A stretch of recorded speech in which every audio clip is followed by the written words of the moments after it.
Gallego, señores ponentes, señoras y señores. En primer lugar, quiero empezar, como no podría ser de otra forma, dando las gracias a todos ustedes por estar hoy aquí, en particular a los organizadores de este foro y a los ponentes que compartirán con nosotros sus conocimientos y experiencias.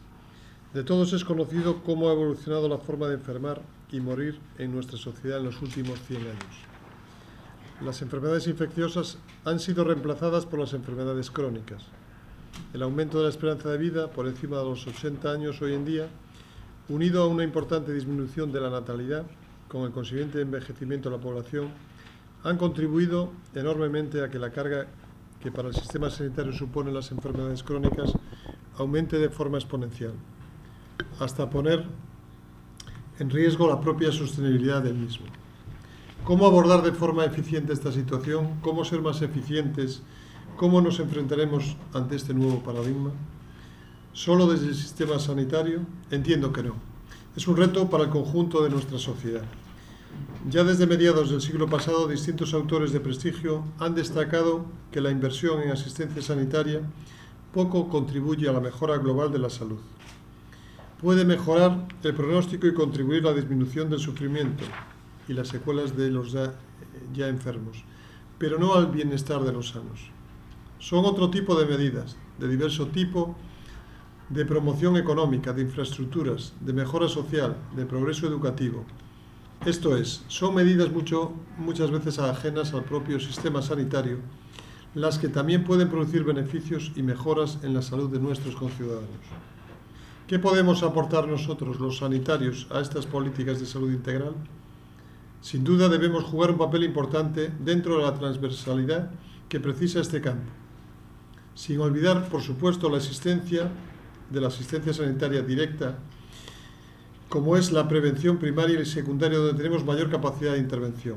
En esta jornada se va a hablar de vacunas, una de las medidas sanitarias de mayor impacto en nuestra salud en los últimos siglos. Se va a tratar también la promoción de estilos de vida saludables, la única medida eficaz, junto con el empoderamiento de los ciudadanos para luchar contra la epidemia de la cronicidad. Se va a analizar la detección precoz de cáncer, estrategia que, con las mejoras terapéuticas en oncología, está consiguiendo avances sorprendentes en el pronóstico de este grupo de enfermedades. En definitiva, vamos a hablar, y perdonen que me repita, de prevención de la enfermedad y de promoción de la salud. En este sentido, permítame que cite a la Organización Mundial de la Salud en la descripción de su estrategia, salud en todas las políticas. Nos ayudará a comprender que los sanitarios somos un eslabón más de la cadena de generación de salud. Nada más y nada menos. La OMS define esta estrategia textualmente como un enfoque de salud pública que toma en cuenta, de manera sistemática, las implicaciones de las decisiones sobre la salud, busca sinergias y evita impactos negativos sobre la salud con el objetivo de mejorar la salud de la población y la equidad en esta salud. En este sentido, muchos de los determinantes sociales, económicos y ambientales de la salud extienden sus orígenes más allá del sector salud y de las políticas de salud. Por ello es importante que el impacto sobre esta sea tomado en consideración a través de sectores y a todos los niveles de gobernanza. Es decir, somos unos actores no menos pero tampoco más importantes que otros decisores políticos, junto a los cuales debemos estar siempre para orientarles en cuanto a cómo incluir la salud dentro de los indicadores de resultado de sus decisiones. En este caso, y en nuestro papel, somos un sistema que debe promover, restablecer y mantener la salud, dando respuesta a las expectativas de las personas y de la equidad. Debemos, por tanto, fomentar hábitos de vida saludables y capacitar a las personas en la gestión de su salud y en su autocuidado. Espero que este foro resulte de su aprovechamiento. Muchísimas gracias a todos. Muchas gracias. Mi nombre es Xavier Cea, soy director del grupo Encorno Gallego y quería... Hace pocas fechas asistí a una discusión entre varias personas que hablaban de un suceso terrible, un niño que falleció por una enfermedad y por razón de que no fue vacunado porque sus padres no lo consideraron oportuno y ejercieron su derecho y se negaron a vacunarlo. El chiquillo falleció. Yo recuerdo esta discusión, este debate, en la que la gente estaba muy preocupada y había una señora que comentaba muy contrariada que no entendía cómo no obligaban, no era obligatorio el vacunar a los chiquillos y aportaba dos argumentos fundamentales. Uno que era la protección de la vida del chiquillo y el otro la protección de toda la comunidad porque se podía expandir la enfermedad. Y obviamente enfrente había otra persona que respondió airada que no había, o sea, no era éticamente asumible ni legalmente aceptable que unos padres no pudieran ejercer su derecho a decidir sobre sus propios hijos, ¿no? Este pequeño prefacio, estas pequeñas reflexiones nos indican que un tema que siempre es abordado y siempre es asumido como algo sanitario, sin embargo, es también un tema legal, como casi todo, ¿no? Y es un tema legal que además muy complejo, de una complejidad y una sensibilidad y una delicadeza enorme, ¿no? De ahí que sea muy oportuno que hoy nos acompañe César Tolosa Triviño, magistrado en la Sala Tercera del Tribunal Supremo, presidente del Tribunal Superior de Justicia de Cantabria, que es un hombre con un currículo muy amplio y que denota una gran capacidad y que es muy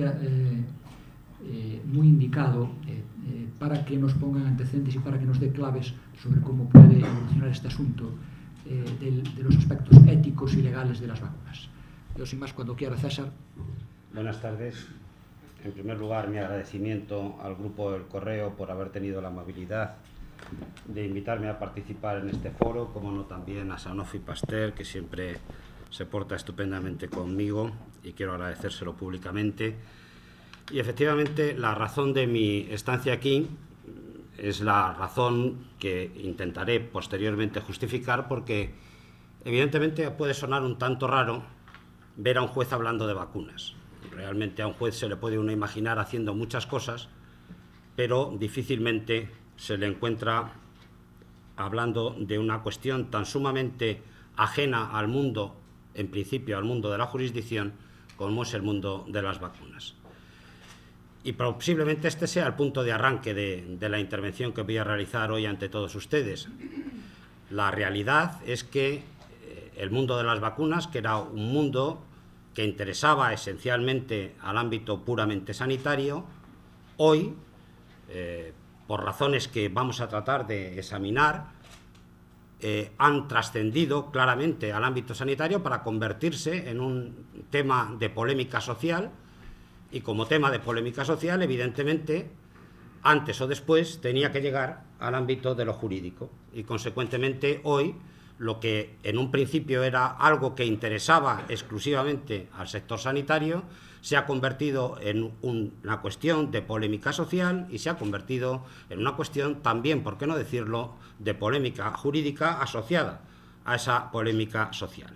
¿Por qué estamos ante esta situación? Esencialmente estamos ante esta situación porque en los últimos tiempos hay que reconocer que con una enorme pujanza, probablemente utilizando los medios que la tecnología hoy en día pone a su disposición, determinados grupos de personas, a partir de determinadas razones de tipo ideológico o de tipo religioso, han planteado una batalla mediática importante frente a las vacunas. Los movimientos antivacunas han adquirido una importante relevancia desde el punto de vista al menos mediático, que han determinado que ese debate que se ha planteado en las redes sociales y en Internet en muchas ocasiones se haya trasladado también al conjunto de la sociedad. Si a ello unimos efectivamente algunos desgraciados sucesos que recientemente se han producido en nuestro país, pues tenemos el caldo de cultivo de lo que ha ocurrido. Pero para que esto sea así no basta simplemente, evidentemente, con la generación espontánea de determinados grupos que son capaces de poner en jaque una institución tan sumamente arraigada en el conjunto de las políticas sanitarias como el de las políticas de vacunación. Algo tiene que haber ocurrido. Esto no tiene una justificación, sino está anclado en alguna razón que con mayor o menor intensidad justifique una adopción de este tipo de medidas. Si uno analiza cuáles son las medidas que pueden justificar el nacimiento de estos movimientos, probablemente podríamos encontrar tres tipos de razonamientos. En primer lugar, y como estamos en un foro organizado por un medio de comunicación, haremos referencia al papel que los medios de comunicación juegan en este debate.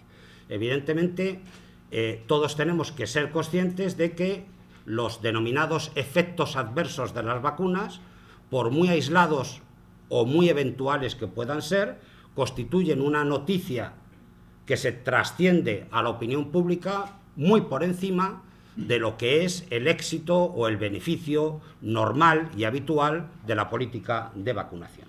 En definitiva, cuando se produce un efecto adverso, se convierte, evidentemente, en una noticia que trasciende a lo que es la pura rutina. En segundo lugar, y esto es importante también, probablemente la ciudadanía ha perdido cierto miedo a determinadas enfermedades. Hay una cierta consideración de carácter general, de carácter colectivo, del hecho de que hay enfermedades que o bien han desaparecido y por tanto ya no es necesario prevenirse frente a sus efectos, o bien los efectos de existir son de escasísima intensidad y por tanto no es necesario acudir a estas técnicas vacunales.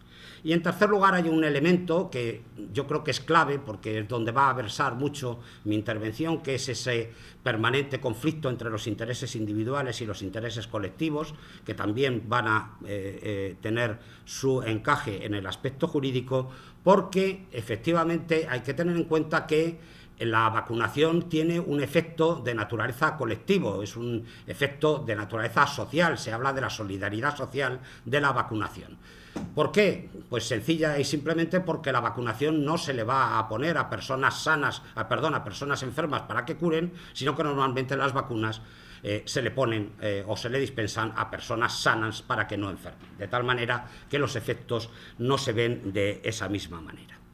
Lo cierto y lo evidente es que yo tengo que empezar aquí por reconocer que, como yo de medicina no sé absolutamente nada, como pueden ustedes imaginarse, tengo que partir de la base de lo que en principio parece que los expertos están más o menos de acuerdo en algunas conclusiones. La primera conclusión sería que hoy por hoy puede afirmarse rotundamente que en el balance entre los riesgos derivados de la vacunación y los riesgos derivados de la no vacunación, el balance es claramente positivo a favor de la vacunación. Y consecuentemente, por mucho que sea lo escandaloso o lo llamativo de algunas medidas o de algunos episodios que puedan tener gran eco social, lo cierto y lo evidente es que las políticas de vacunación siguen siendo políticas muy eficaces. Y en segundo lugar, hoy que desgraciadamente en nuestro lenguaje coloquial se ha introducido esa palabreja, término que habría que desechar razonablemente para siempre, que es el término de la sostenibilidad de los sistemas, que hace que cualquier cosa la veamos a partir de un determinado momento en términos puramente economicistas, pues también desde la perspectiva económica las políticas vacunales son políticas que ayudan a la sostenibilidad del sistema sanitario. Desde luego, toda política preventiva es mucho más barata que las políticas que conllevan la necesidad de la curación, las horas de trabajo perdidos, el absentismo escolar, etcétera, etcétera. Consecuentemente, a mi juicio, desde esas dos perspectivas, la vacunación hoy por hoy sigue pudiendo defenderse con argumentos tremendamente sólidos. Pero además quiero trasladarles a ustedes una tercera realidad que seguramente todos ustedes conocen, y es que probablemente, permítanme que utilizando una frase muy coloquial, sea mucho más el ruido que las nueces. Hablamos de los movimientos antivacunas como si estos movimientos fueran capaces de tener o hayan sido capaces de tener una gran trascendencia, una gran influencia en la sociedad, y lo cierto es que no es así. Los índices de vacunación en nuestro país, los porcentajes de vacunación en nuestro país, en la denominada privovacunación, según los datos del Ministerio de Sanidad y Servicios Sociales, se sitúan en el año 2014 en el 96% de los menores. datos que, por cierto, son prácticamente idénticos desde el año 2001. Por tanto, frente a los que hablan de la trascendencia y la influencia de los movimientos antivacunas, está el dato estadístico de que el 96% de nuestros niños se vacunan. Y esto es un elemento a tener en cuenta. Y no solo se vacunan, sino que el 95% de ellos también adoptan las dosis de refuerzo. Pero sí empezamos a tener un problema en dos sectores en donde en uno de ellos me detendré especialmente porque creo que ahí es una asignatura pendiente que tenemos desde el punto de vista de la vacunación.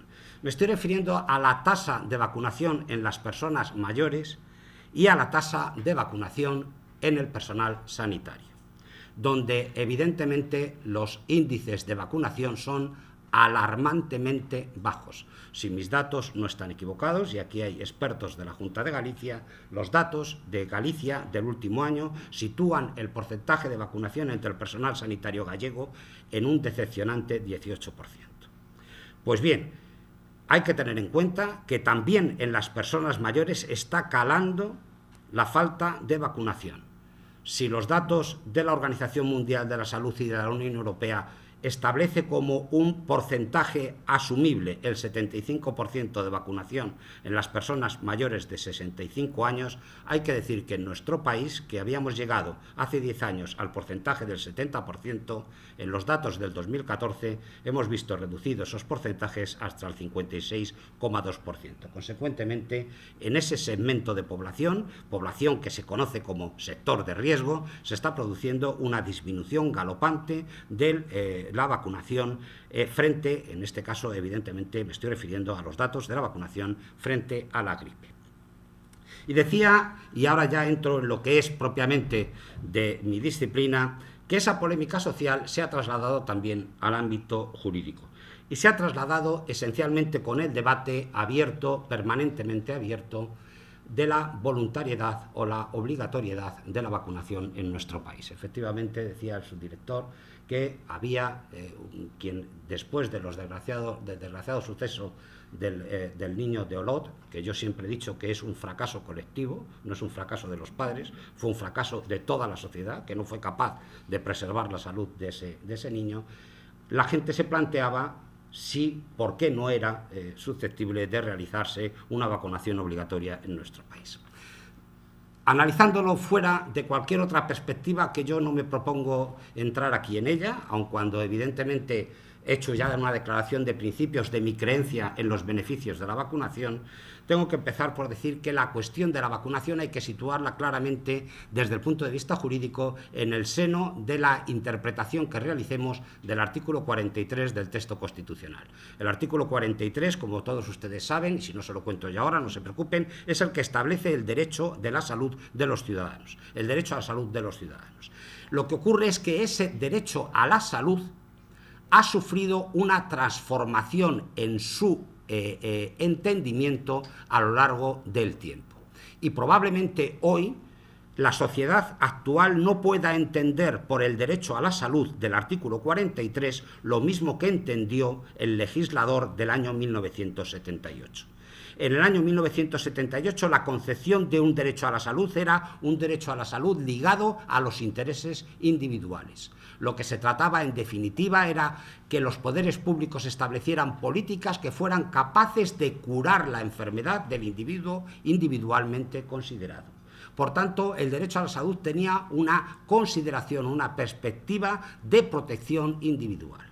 Hoy en día, a mi juicio, esa consideración, ese paradigma, se ha visto claramente superado por los tiempos y la política de salud pública tiene que ir dirigida no solo a la protección de los intereses individuales de los sujetos, sino esencialmente a la implementación de políticas sanitarias, de prevención y de educación sanitaria que sean capaces de proteger por encima de los individuos los intereses de la colectividad.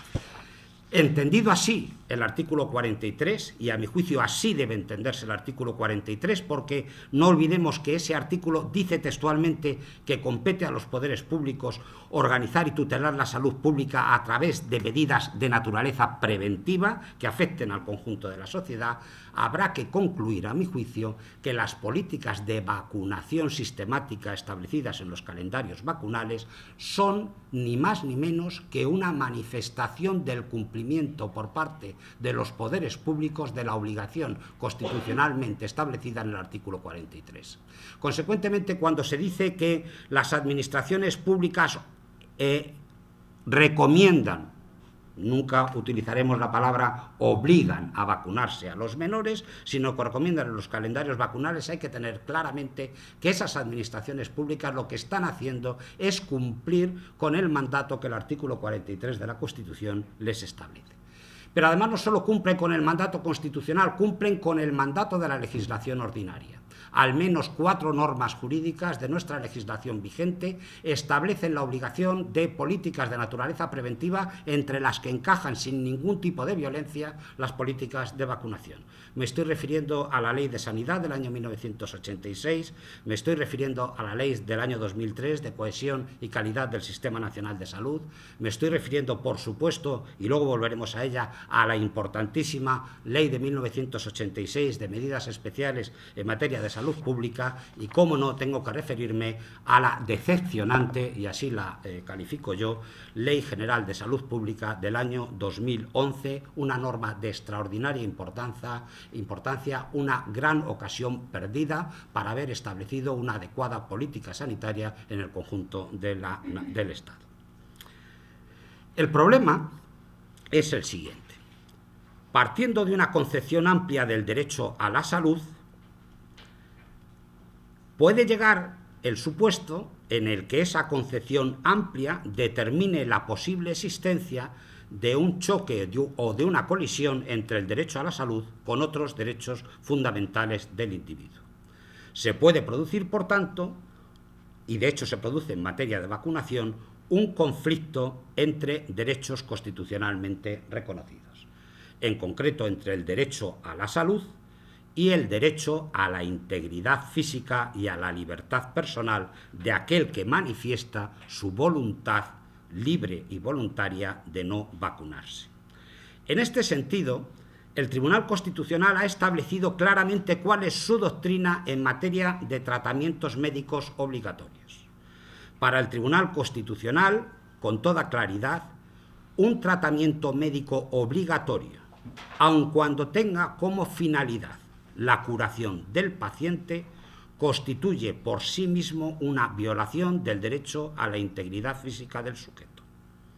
Consecuentemente, los tratamientos médicos obligatorios, de acuerdo con la doctrina del Tribunal Constitucional, son contrarios a los derechos individuales, a la integridad personal y a la libertad personal. Esto nos llevaría, en principio, a llegar a la siguiente conclusión. Dicho esto, el debate acerca de voluntariedad o obligatoriedad de la vacunación se da por concluso. La vacunación siempre tendrá que ser voluntaria, porque cuando sea obligatoria constituirá una lesión del derecho a la integridad física del individuo que es obligado a vacunarse. Pero como siempre, en el derecho casi nada es matemáticas, afortunadamente.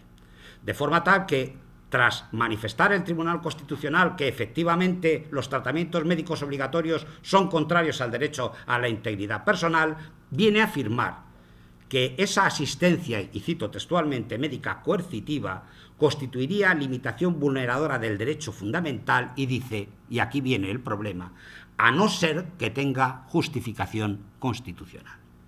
Lo que quiere decir que el propio Tribunal Constitucional está admitiendo que para la preservación de fines constitucionalmente legítimos es perfectamente posible la existencia de tratamientos médicos coactivos y obligatorios que, aunque lesionen el derecho a la integridad personal, en ese conflicto de intereses tenga mayor importancia. ¿Qué es lo que nos tenemos que plantear entonces? Lo que nos tenemos que plantear entonces es si es posible defender que haya situaciones en las que sea constitucionalmente legítimo imponer campañas obligatorias de vacunación por encima de los intereses particulares. ¿Jurídicamente eso sería posible? Pues bien, el Tribunal Constitucional ha dicho que es perfectamente posible la realización de tratamientos médicos obligatorios cuando de lo que se trata es de preservar la vida del individuo. El Tribunal Constitucional gráficamente acuñó una frase. Dice: nadie tiene derecho a su propia muerte. Y consecuentemente, aunque usted quiera acabar con su vida, ni la obligación de los poderes públicos es impedirlo. ¿Cuándo dijo esto? Los más antiguos del lugar lo recordarán. La huelga de hambre de los presos del Grapo, que querían dejarse morir y que fueron alimentados obligatoriamente. Se planteó un recurso ante el Tribunal Constitucional y allí dijo, el Tribunal Constitucional tuvo que decir cosas que son de cajón, pero que a veces conviene recordar. Dijo que el derecho a la vida es el derecho ontológicamente necesario para la existencia de todos los demás, cuestión que parece que es bastante evidente. Por tanto, nadie puede hablar de la integridad física si resulta que está muerto. Eso es lo que vino a decir el Tribunal Constitucional, pero de una forma mucho más elegante, mucho más bonita y jurídicamente mucho más correcta. Por tanto, a mi juicio, la clave está en lo siguiente.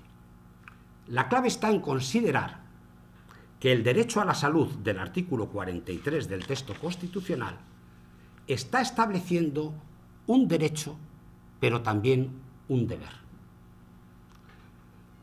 Es la nueva teoría de los derechos fundamentales. Los derechos fundamentales no solo generan para los individuos derechos, también generan deberes. ¿Cómo entenderíamos ese derecho-deber a la salud pública del artículo 43 en una concepción moderna de los derechos fundamentales? Muy fácilmente. El ciudadano tiene derecho a que se atiendan sus necesidades de salud, pero tiene el deber de colaborar con las administraciones públicas en la implementación de las políticas preventivas capaces de asegurar la salud del conjunto de la sociedad. Consecuentemente, no hay en el derecho a la salud constitucionalmente reconocido una dicotomía entre los intereses individuales y los intereses colectivos. La lectura que a mi juicio debe hacerse del artículo 43 de la Constitución es una lectura que sea capaz de complementar ambos aspectos. Usted tiene derecho a que se le proteja, pero usted no tiene derecho a que como consecuencia de su conducta deje desprotegido a los demás. Ese, a mi juicio, ser capaces de jugar con ese equilibrio, con esa proporcionalidad entre esa doble faceta del derecho, es donde, a mi juicio, estaría la clave para llegar a esta consideración. Bien, centrado así el artículo 43, entramos directamente en el problema de las vacunas. Las vacunas en España son voluntarias o obligatorias. Clarísimamente, hay que partir de la base clarísima. No existe en nuestro país ninguna norma, que establezca la obligatoriedad de la vacunación. Ninguna. No hay ninguna norma que claramente establezca la voluntariedad. Miento, hay una, que ahora haré referencia a ella. Lo que pasa es que tiene un pequeño problema o un gran problema desde el punto de vista jurídico. No solo que es muy antigua, ya se nos ha quedado un poco anticuada, sino que además tiene un problema de rango que ahora les explico. Pero en principio podemos afirmar, como todo el mundo afirma, que la vacunación en España es voluntaria. Lo que ocurre es que les decía a ustedes que en el derecho casi nada es matemáticas. Y consecuentemente yo voy a tratar de defender aquí que existen situaciones que bien de forma directa, bien de forma indirecta van a permitir, de acuerdo con la legislación española, llegar a la conclusión de que hay determinados supuestos en los que las administraciones públicas pueden obligar a vacunarse a determinados individuos. Vamos a tratar de hacer ese ejercicio, si les parecen a ustedes. Vamos a analizar las 4 normas fundamentales que tenemos en esta materia. La primera norma es aquella que les decía, probablemente la más clara de todas, pero en la que seguramente el legislador fue consciente de que había ido demasiado lejos para lo que ya en la época era políticamente correcto. Me estoy refiriendo a la Ley 22/1980, 24 de abril, que modificó las ya muy venerables bases de la sanidad nacional del año 1944. Se dice en esta base, 1980, por tanto, postconstitucional, por si a alguien se le olvida, postconstitucional. Afortunadamente este país llevamos ya mucho tiempo de régimen constitucional, y dice el texto: las vacunaciones contra la viruela y la difteria y contra las infecciones tíficas y paractíficas podrán ser declaradas obligatorias por el Gobierno cuando por la existencia de casos repetidos de estas enfermedades o por el estado epidémico del momento o previsible se juzgue conveniente. O sea, algo tan sumamente sensato como que el legislador apodere a la administración pública para vacunar obligatoriamente en casos de epidemia. Les recuerdo a ustedes que lo primero que hace el ciudadano cuando se encuentra ante la posible existencia de una epidemia es preguntar si ya existe vacuna conocida. Existe una hipocresía social tremenda en materia de vacunación. ¿Qué ocurrió cuando surgió la crisis del ébola? Lo primero que preguntamos es: ¿pero hay vacuna? No preguntamos si esto se arreglaba. Les recuerdo a ustedes que yo la primera pregunta que he hecho hoy a los que llevan vacunas es si efectivamente es cierto que tenemos cerca la vacuna del Zika, algo que también todo el mundo está esperando. Por tanto, socialmente hay que asumir compromisos y dejarse de determinadas hipocresías. Es mi conducta. Se dice además: en todas las infecciones en que existan medios de vacunación de reconocida eficacia total o parcial y en que ésta no constituya peligro alguno, podrán ser recomendadas y, en su caso, impuestas por las autoridades sanitarias. Esto se decía en el año 1980. Me dirán ustedes: hombre, pues ya tenemos una norma para obligar. No, tiene dos problemas. Les he dicho a ustedes que es una base. Los que no sepan derecho no se preocupen, yo se lo explico. Una base no es nada. Una base es lo que sirve para que se desarrolle después. ¿Qué es lo que ha ocurrido? Estamos en el 80, estamos en 2016. ¿Se ha desarrollado o no? Y como no se ha desarrollado, ¿qué tenemos? Papel mojado. ¿Para qué sirve? Para que se lo cuente yo y les despierte en el rato de la sedestación de las 4 de la tarde. ¿Me comprenden? Ya va sirviendo para algo. Por tanto, la base sirvió para algo, aunque solo sea para este cometido tan sumamente común. En segundo lugar, tiene un problema jurídico serio. Cuando se afecta a derechos fundamentales, la única ley que es capaz de limitar derechos fundamentales son las denominadas leyes orgánicas. Y esto no es una ley orgánica. Y como consecuencia, todo el mundo jurídicamente ha llegado a la conclusión de que esta ley, que es muy importante, que es probablemente la única ocasión que el legislador democrático fue capaz de asumir con claridad el compromiso en relación con la vacunación obligatoria o no obligatoria. Véase que yo no estoy defendiendo una postura ni otra. Lo que estoy defendiendo es que alguien debería alguna vez clarificar su postura y no seguir nadando entre 37 aguas para seguir con los conflictos sociales que ellos nos plantean. Estábamos ante esa situación. La segunda ley que les voy a citar seguramente despertará justamente el sentido contrario. Esta es una ley orgánica, pero cuando uno la cita, casi todo el mundo empieza a pensar en tanques por la calle. Estoy hablando de la ley del estado de alarma, excepción y sitio. Esta ley del estado de alarma, excepción y sitio, que es una ley orgánica del año 1981 y que por tanto tiene su base en la Constitución, quiere decir que estos estados son estados de excepción constitucionales, se pueden aplicar. Y uno está pensando siempre en cosas que es tremenda, pero es que nadie se olvide que en este país esto se aplicó en el año 2010, señores, cuando los ciudadanos españoles querían salir a pasar su puente de la Inmaculada cogiendo sus aviones, los señores controladores se pusieron en huelga y el gobierno, recuerdo que entonces, para que no haya dudas de cuestión ideológica del Partido Socialista, decretó el estado de alarma y, por tanto, suspendió el derecho de huelga de los controladores. Bueno, pues esa ley establece claramente que se podrá decretar el estado de alarma ante situaciones de crisis sanitaria mediante medidas para la lucha con enfermedades infecciosas. Aquí habría, evidentemente. Lo que pasa es que fíjense ustedes que todo esto que les voy contando nos serviría para vacunar a un conjunto, pero no nos va a servir ninguna norma en el supuesto que nos enfrentemos ante la necesidad de vacunar a un solo individuo. No sé si me van siguiendo ustedes el problema con el que nos vamos a encontrar. La tercera ley, que es la ley fuerte, la ley importante. Lo que pasa es que es una ley que probablemente está hecha con ciertos temores. Y ahora les explico por qué. Es la Ley 386 de medidas especiales en materia de salud pública. Esta ley es probablemente el mayor agarre para defender la existencia de vacunaciones obligatorias. Es una ley muy cortita.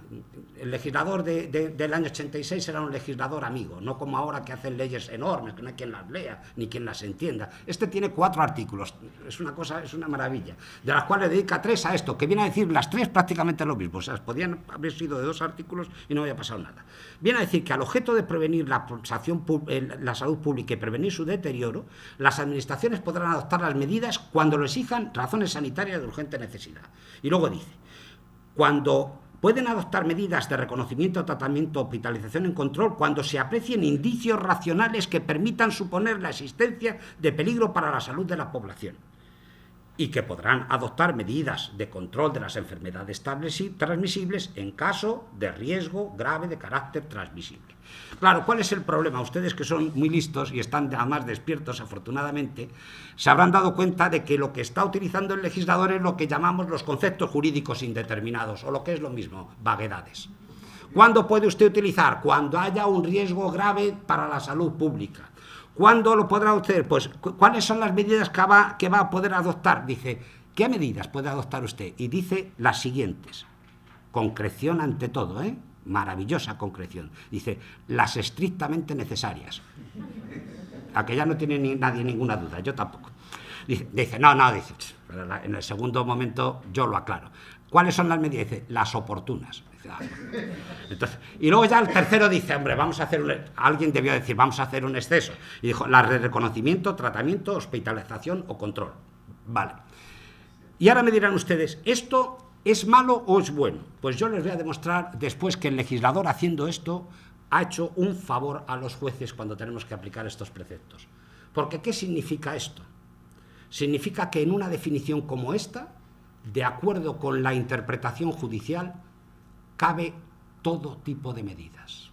La amplitud que ha dejado el legislador puede ser utilizada por los jueces para poder adoptar las medidas que considere pertinentes en cada momento de acuerdo con la opinión de los expertos. Y eso es precisamente lo que hizo, después lo veremos, el juez de Granada, que ordenó la vacunación de los niños del Albaicín, diciendo precisamente esto. La ley del 86 establece medidas innominadas de carácter abierto que me permita adoptar la decisión que yo en cada momento considere conveniente. La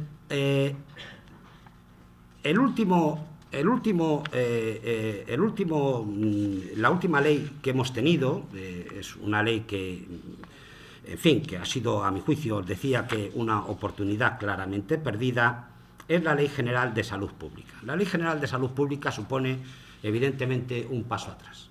Supone un paso atrás porque el legislador aquí no se atrevió a dar un paso adelante y a clarificar su política. Insisto, podía haber sido la que se hubiera entendido oportuna, pero una política.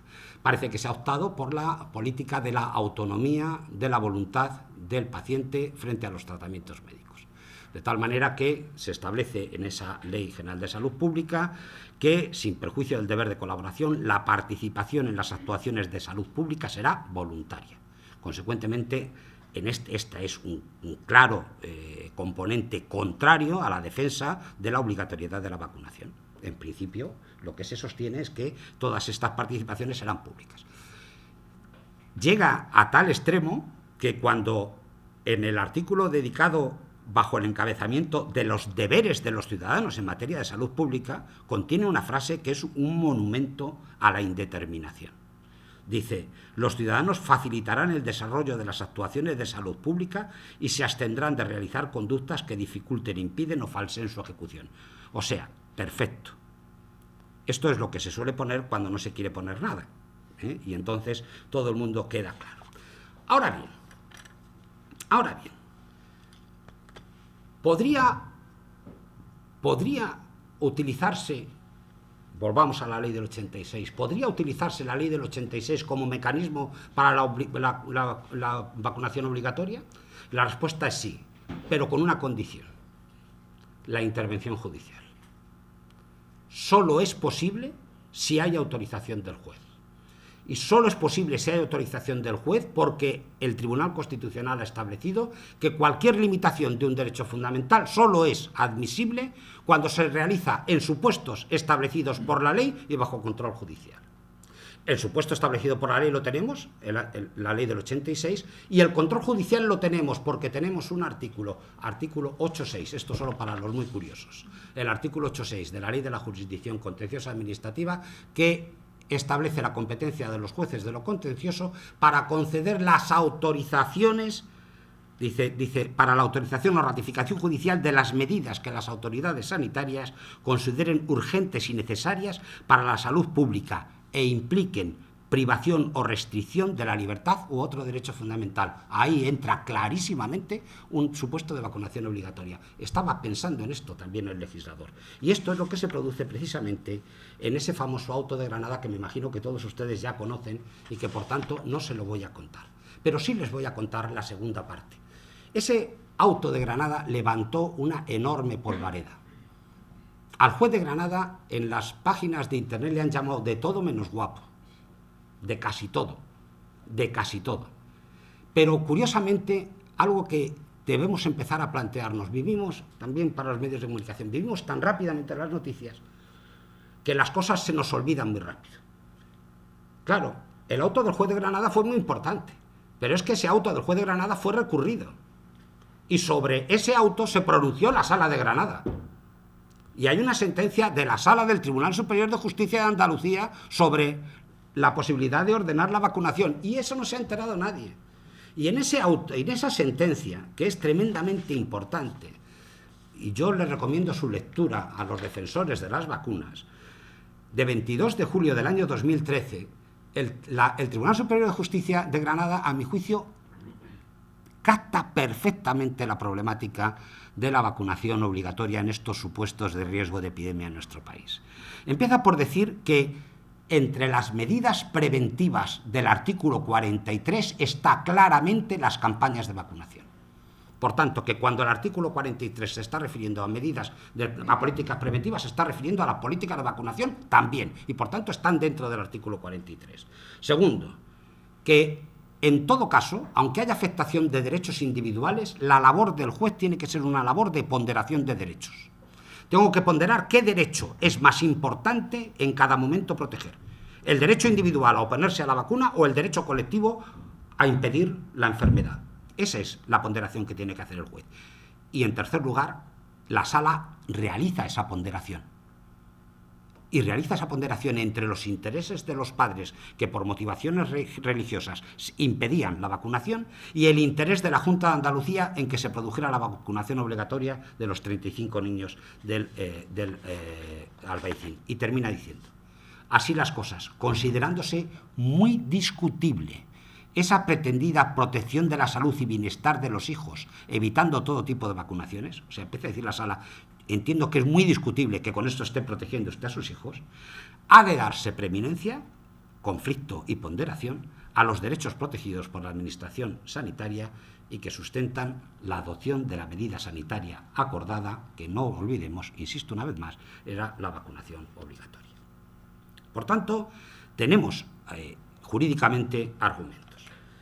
Pero también, curiosamente, tenemos argumentos de forma indirecta. Miren ustedes, en Estados Unidos la vacunación es obligatoria. Obligatoria. Lo que ocurre es que hay un variado catálogo de posibilidades de excepcionar la obligación de naturaleza religiosa, de naturaleza ideológica, etcétera, etcétera. ¿Y cuál es la consecuencia en Estados Unidos de que un niño no se vacune? La principal consecuencia, que no se le deja ir a insertarlo en el sistema educativo. Un niño que no está vacunado no va a un colegio, por la sencilla razón de que puede contagiar a los demás. Eso es lo que ocurre en Estados Unidos. ¿Eso en España ocurre? Y dirán ustedes, no. Y yo les diré, sí, ocurre. Vayan ustedes a las normas de las comunidades autónomas que regulan las condiciones de acceso de los menores a los centros públicos. Y verán ustedes que entre los requisitos que se les exigen a esos niños está la cartilla de vacunación. Oiga, si es igual que esté vacunado o no esté vacunado, ¿por qué me pide usted la cartilla de vacunación? Porque se la pido para saber si está usted vacunado o no. Oiga, y si yo no presento la cartilla de vacunación o presentada la cartilla de vacunación no he cumplido con todo el calendario vacunal, ¿puedo decirle a usted que no entra usted en el centro escolar? Sí, puedo decírselo. ¿Y yo qué puedo hacer? Ir a los tribunales. ¿Y los tribunales qué han dicho? Que está bien dicho, que no pueden entrar. Dos supuestos. Cataluña, el 28 de marzo del año 2000. No se lo voy a leer porque no quiero aburrirles demasiado. En La Rioja, el 2 de abril del año 2002, dice... La Rioja dice... Empieza por decir, dice, nada impide...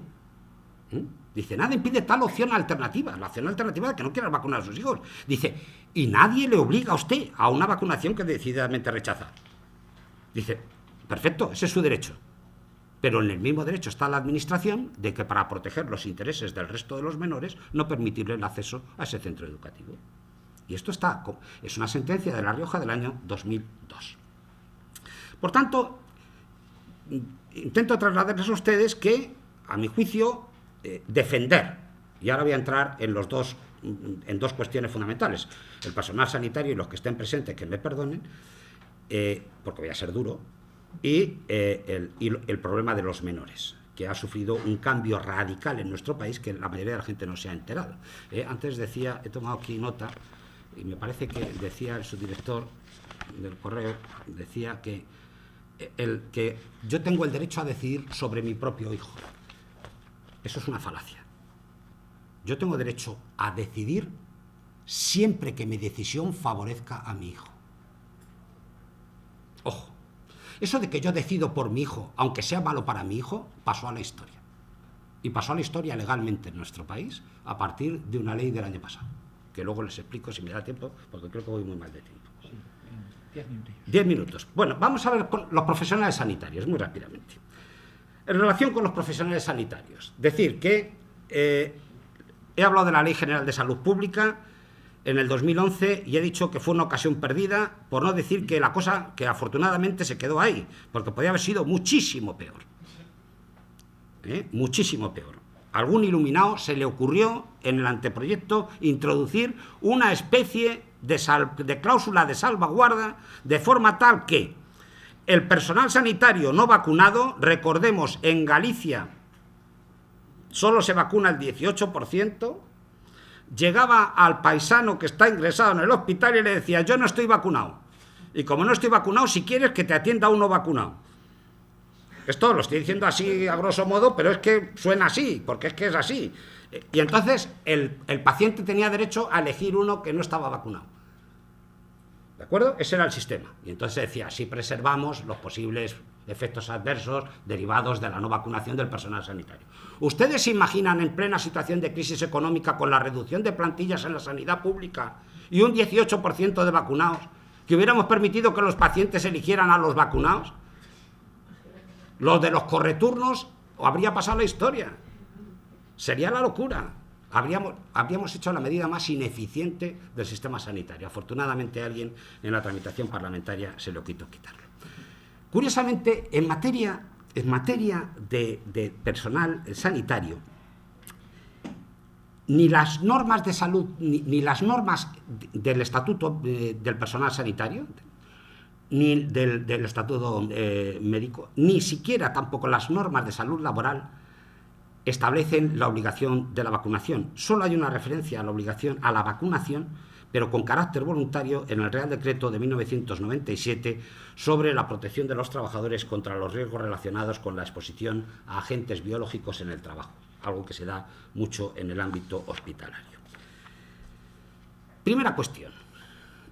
Voy a hacerles cuatro pinceladas. Primera cuestión. Yo voy a defender ante ustedes que un médico no es un ciudadano, que el personal sanitario en general no es un ciudadano normal a estos efectos.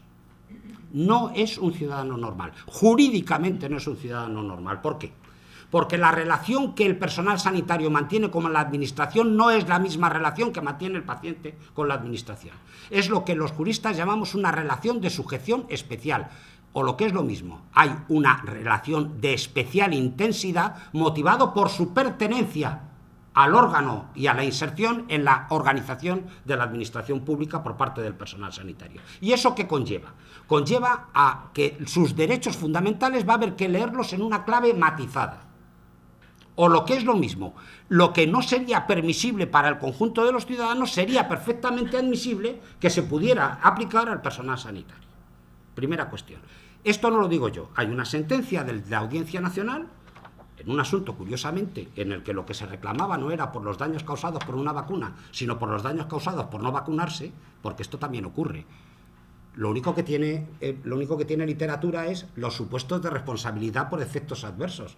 Pero es que en los tribunales se está empezando a plantear demandas de padres que reclaman porque las administraciones no les vacunaron y contrajeron la enfermedad. Volvemos a la hipocresía social. Hay una sentencia de la Audiencia Nacional del año 2010. Pero bueno, 3 razones para que los sanitarios se vacunen. Miren, yo lo digo muy claramente. La primera, no es admisible que el personal sanitario que tiene como finalidad fundamental curar a los enfermos se convierta en un factor de riesgo para los mismos. Punto. Primum non nocere. Por tanto, mire usted, eso de que yo no me vacuno, pero puedo ocasionar un daño a mis pacientes, eso no es admisible. Punto número 1. No es admisible éticamente, a mi juicio. No es admisible económicamente, porque los contagios hospitalarios generan para las arcas públicas, vía responsabilidad patrimonial, cuantosísimos gastos, que después la Administración, haciendo caso omiso a la facultad que le concede la ley, nunca repercute en el funcionario incumplidor. Y, por tanto, ante esa situación de absoluta impunidad, el funcionario continúa campando a sus anchas. Y lo dice alguien que lleva 33 años siendo funcionario. Para que que nadie se engañe que estoy acusando a un funcionario, que yo lo soy. Por tanto, y cuando se meten con ellos, salgo a defenderlos con uñas y dientes. Pero hay que reconocer que hay una cierta consideración de esto. En segundo lugar, en la vida hay que ser coherentes. No se puede estar defendiendo permanentemente, dentro de los centros sanitarios, la necesidad de implementar políticas de prevención de riesgos laborales que garanticen la salud laboral y desdeñar la utilización de uno de los instrumentos más eficaces para la protección contra los riesgos biológicos, como es las vacunas. Esto no es sostenible.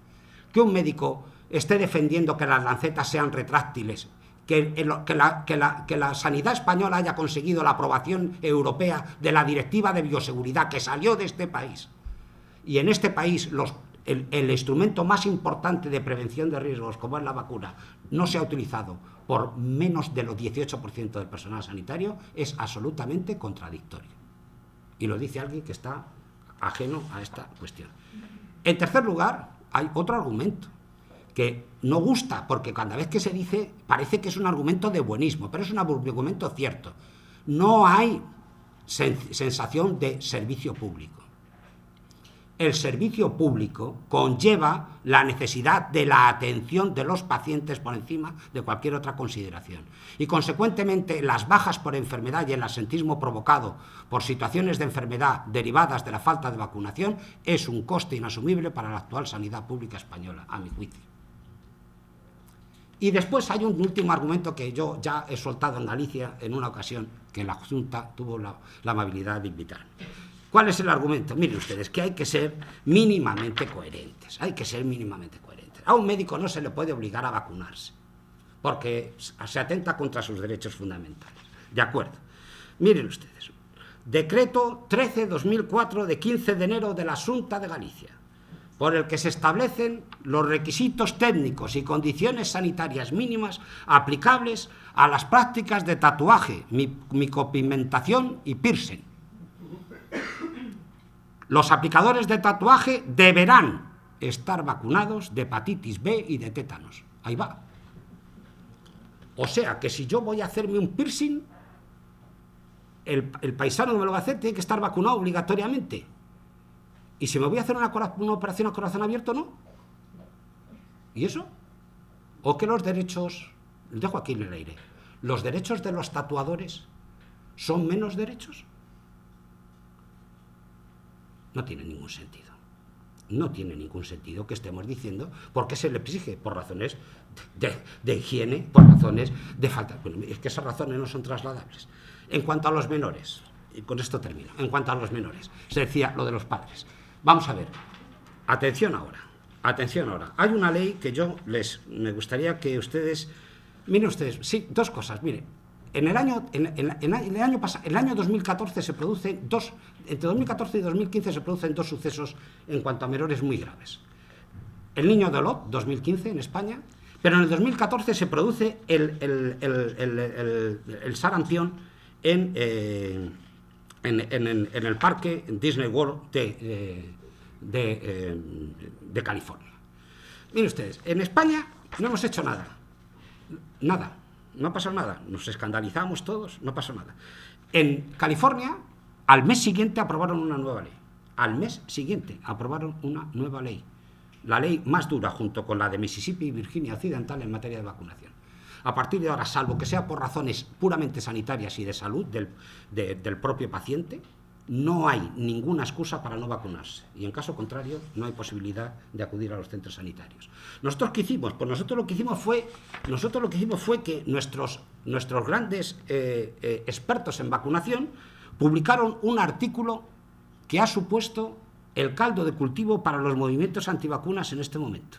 Lean ustedes, entren ustedes en la página web de los movimientos antivacunas y verán ustedes que todos citan el siguiente artículo, publicado el 9 de junio del año 2015, poco después de producirse el fallecimiento del Niño de Olot, bajo el título 6 razones para no imponer la vacunación obligatoria a nuestros hijos, suscrito, entre otros, por el presidente de la Asociación Española de Vacunología. Así nos va. Así nos va. Bien, ¿qué digo? ¿Cuál es la diferencia? Saben ustedes que un menor no puede, todo paciente, consentimiento informado, tiene que consentir, ley de 2002 de autonomía del paciente, en cualquier acto médico, tiene que consentir.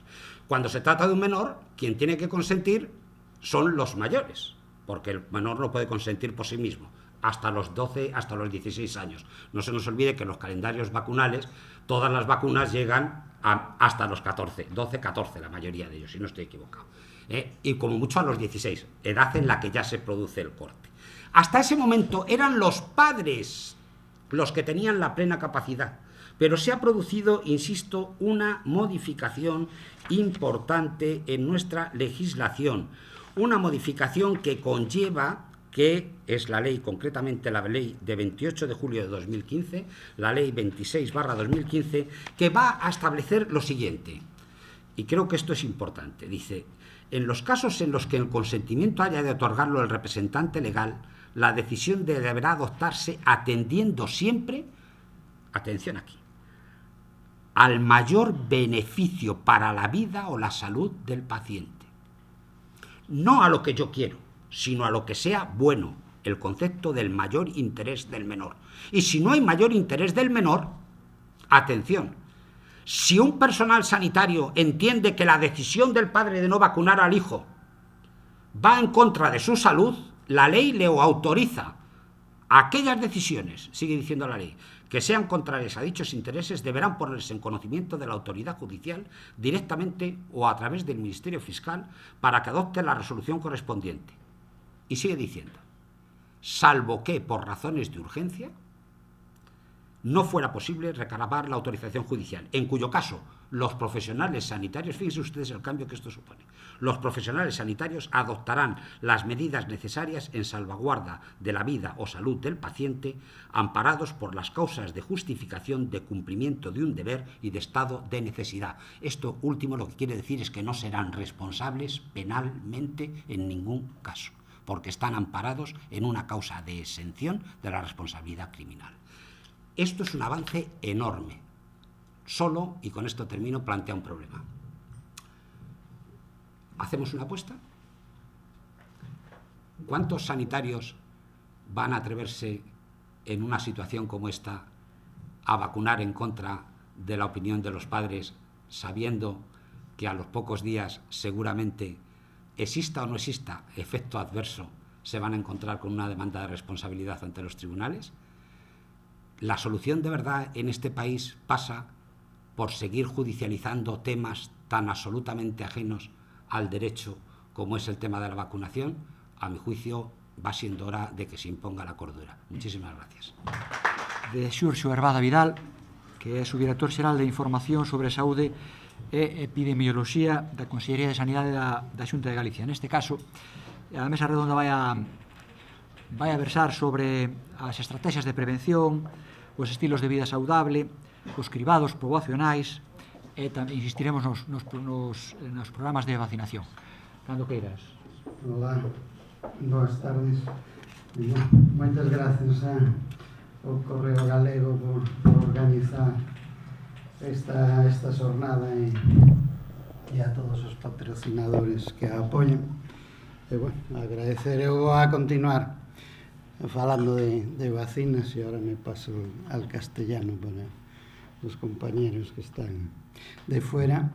Y voy a dar, bueno, a comentar de una manera rápida, pues un poco digamos, aspectos relacionados con el calendario vacunal de Galicia y situaciones sobre cobertura.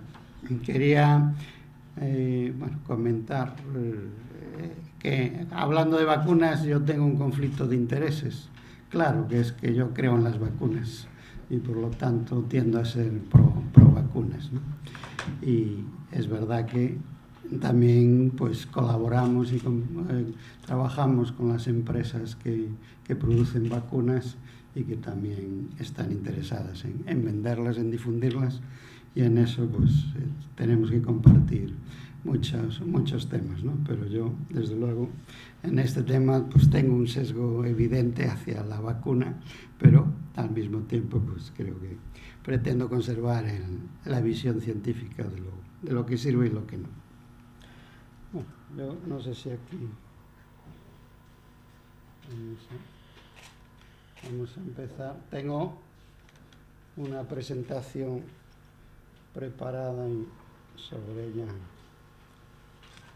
iré comentando. Como comentaba, bueno, las vacunas, como decía, creo en ellas y no solo creo yo, sino creo pues todo el mundo científico, la Organización Mundial de la Salud, ¿no?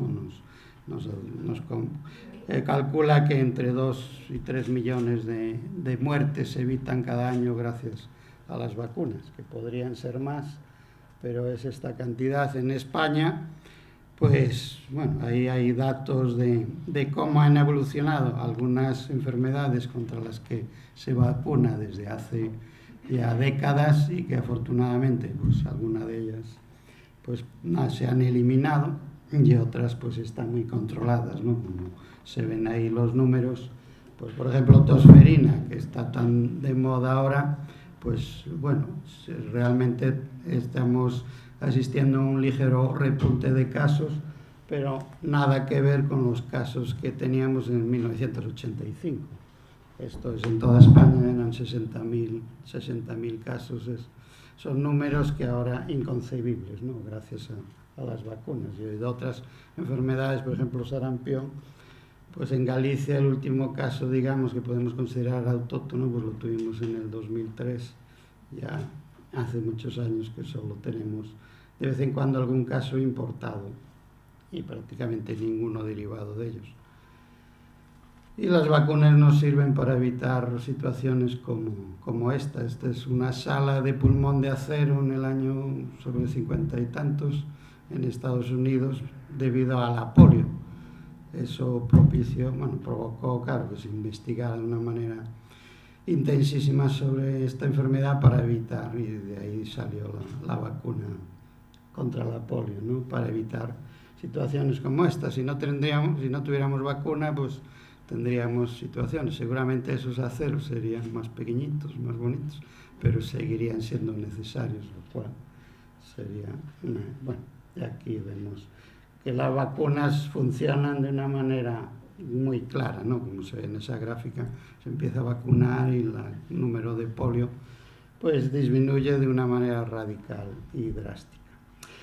Y para vacunamos, bueno, pues se puede vacunar para controlar la enfermedad, para evitarla, pero desde un punto de vista de salud pública, pues básicamente tenemos tres situaciones: el control, la eliminación o la erradicación. El control es lo que hacemos para muchas vacunas, porque no es posible pensar en eliminación o erradicación por diversas características de la enfermedad o de la vacuna, pero en otras vacunas sí hemos erradicado la viruela. La viruela del mundo pues se ha erradicado gracias a la vacunación, una enfermedad terrible. Hemos eliminado la polio, por ejemplo, no erradicado, está próximo y se conseguirá erradicar la polio, pero todavía no, pero sí la hemos eliminado. Hace muchos años que no existe polio en Hispanoamérica o en Europa, ¿no? Y la mayoría de las vacunas, bueno, tratamos de controlarlas, y la mejor manera de utilizar las vacunas para controlar o eliminar o erradicar enfermedades es a través del establecimiento de un calendario de vacunación, que no es más que el establecimiento del uso de la vacuna de una manera sistemática en una población determinada para inmunizar a esa población e impedir la aparición de la enfermedad, ¿no? Un calendario de vacunación no lo puede determinar a nivel individual cada pediatra, cada profesional sanitario, sino que tiene que ser un calendario conjunto único en todo un conjunto de población, si no sería un caos. Y en ese sentido hablamos de calendarios infantiles o de adulto. Luego, según otros esquemas o otras visiones, podríamos hablar de calendarios ya particulares, pues para grupos de riesgo, para situaciones especiales como a nivel laboral o para viajeros ¿no? Yo me voy a centrar en el calendario infantil, ¿no?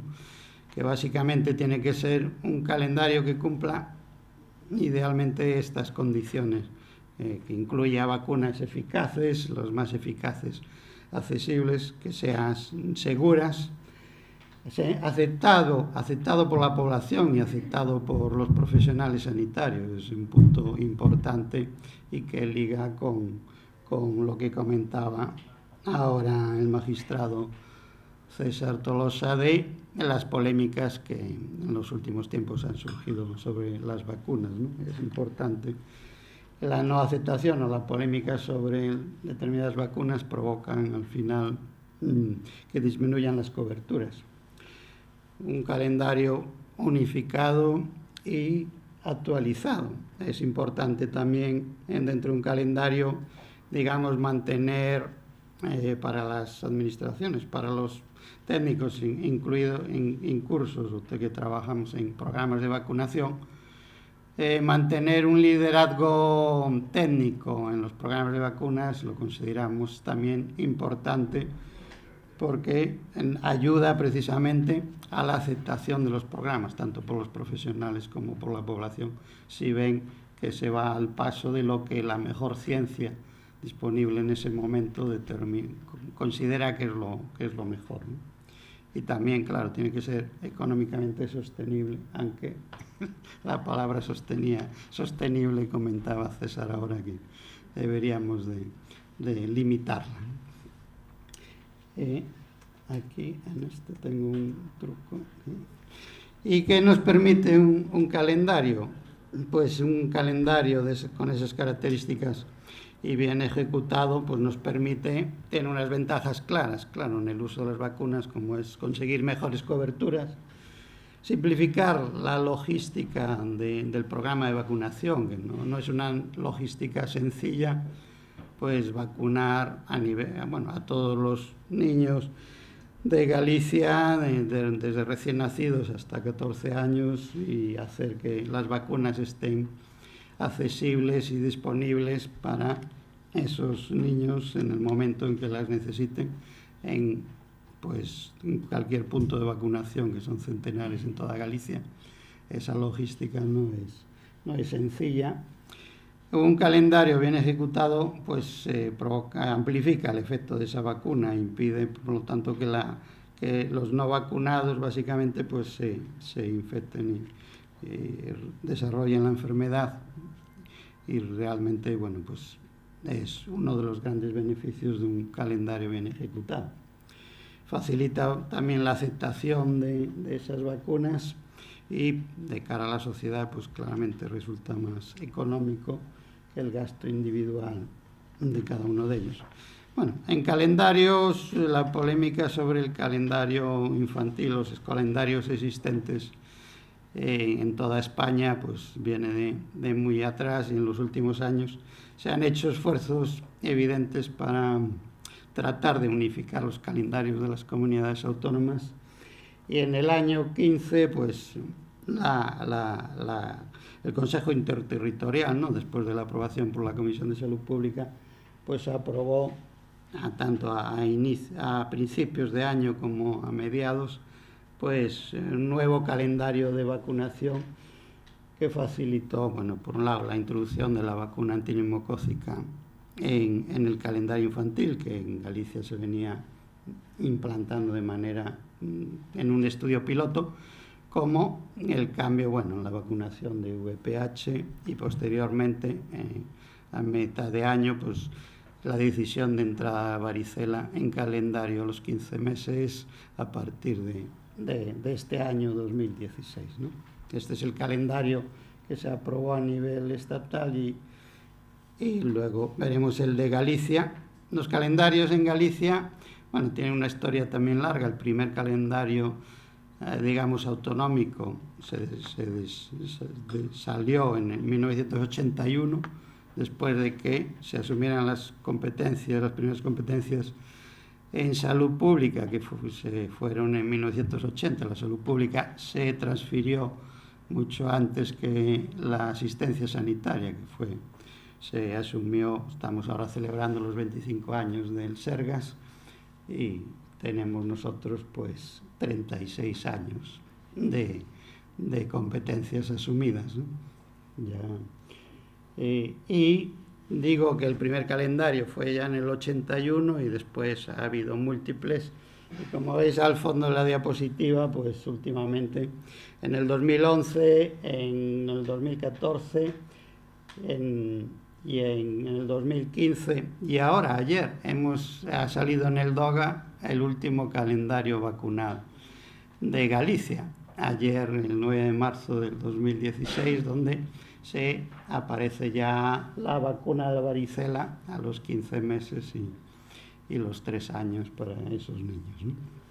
Este es el calendario que salía ayer en el DOGA, donde, como veis, ahí aparece un calendario en donde a los 6 años tenemos ahí un problema evidente, que es la necesidad de la suspensión de esa dosis de refuerzo que pensamos, bueno, que se sigue manteniendo ahí a los 6 años, pero que de momento no podemos ejecutar por el problema mundial de suministro de vacunas con el componente pertussis de la tosferina, y por lo tanto, bueno, pues la tenemos aplazada temporalmente, pero en cuanto se disponga de ella, pues estará en calendario, ¿no? Se sigue, aunque no es imprescindible esa edad, porque se pondrá más adelante, sí que es necesaria esa dosis de refuerzo. Como ven, pues ahí ya la vacuna ya es de anterior, pero la vacuna VPH ha bajado a los 12 años, y por lo demás, bueno, pues se utiliza las vacunas de hexavalentes a los 4 meses, que antes estaba la pentavalente, para facilitar, bueno, pues el uso de las vacunas que están disponibles, ¿no? Aquí hago un recuerdo de también el esfuerzo que hacen los programas de vacunación por vacunar contra muchas más enfermedades sin aumentar la carga al niño de pinchazos, que es lo que ahí representamos. Pues en el año 96, por ejemplo, pues se vacunaba en los menores hasta los 18 meses, se vacunaba contra 6 enfermedades, 6 antígenos, mediante 12 inyecciones.